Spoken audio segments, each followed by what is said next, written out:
Good. So we're almost at the end now.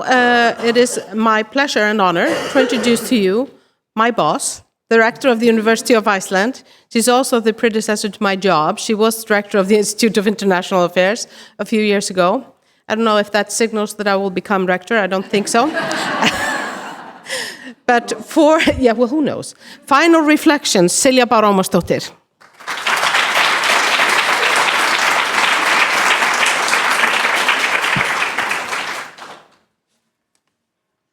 Thank you. We need to do something about this setup here. This screen is in your face.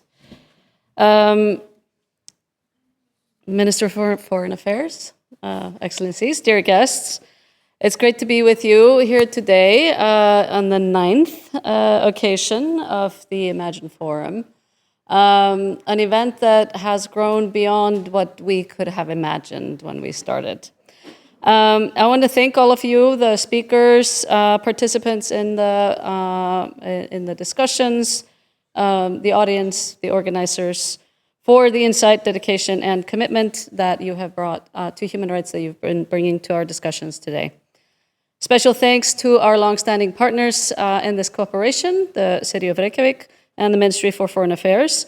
And we really appreciate the continued cooperation highlighting what is possible when we bring together the efforts of academia, politics, and practice with a shared purpose. And this year, the UN Association in Iceland, as a special collaborator, thank you very much. And thank you, Vala, for running around with a mic all day.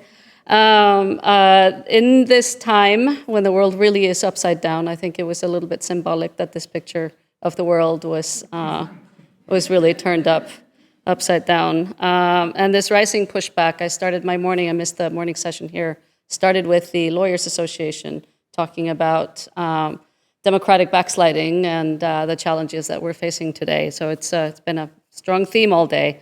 It's so important that we're engaging in dialogue on the importance of strengthening international cooperation to better protect human rights. And as I mentioned, the UN, of course, we're 2 weeks away from the 80th anniversary of the UN's establishment. And we heard earlier this question, what has the UN done for you? And on the occasion of Iceland's 60th anniversary, the 60th anniversary of Iceland's membership, which was then 19 years ago, I participated in a panel where we asked a similar question.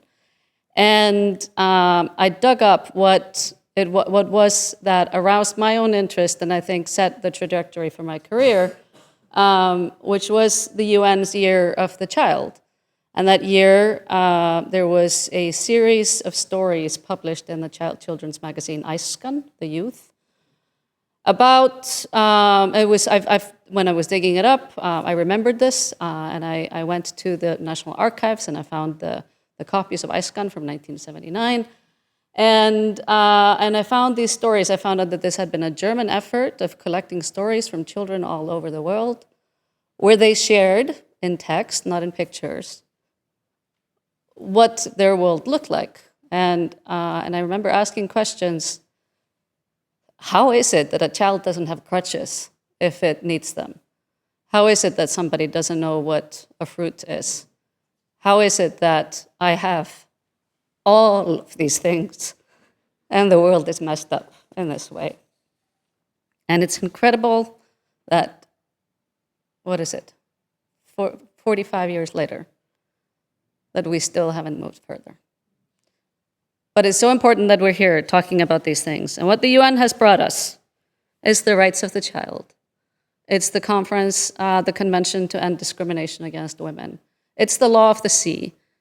It's the United Nations Development Program, the United Nations Environmental Program, the Population Fund, so many different agreements, conventions, and what it brings us maybe most, I think, is hope that we can get things done, no matter how difficult they can seem.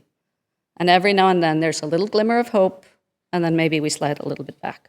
But I hope that we can continue pushing forward, and I hope especially on the occasion of Iceland's 80th anniversary as a member of the UN, the world will be a little bit of a better place. There's so much negative in the world, so it's great to get to see these pictures of what peace looks like. Let's try to focus on that, push back against the pushback, enhance freedom of speech, enhance academic freedom, enhance institutional autonomy, and press against those that would like to work against human rights. We see authoritarianism on the rise, democratic principles being pressured, fundamental rights being pushed back, so many rights that we have been fighting for generations. The right to control your own body, the right to identify as the person you are. And these are being challenged. So now it is even more important that we in universities, that we stand our ground, that we are safe spaces where knowledge can be promoted, critical thinking is encouraged, and open dialogue within and beyond our campuses is maintained. So the conversations you've had here today on protecting rights and defending peace are not abstract ideas, not abstract debates. They are about how we choose to live together, how we treat one another, and what kind of a future we dare to imagine. We talked a little bit this morning, where I started, that we tend to focus on the threats, not on peace. But how about if we work on peace and we push down the threats? I would like to conclude with those words. I look forward to continued conversations about these important topics here at the university and outside of our walls. And I would like to invite you to join us for some drinks and some continued conversation. Thank you again, Pia, and your team for a great day.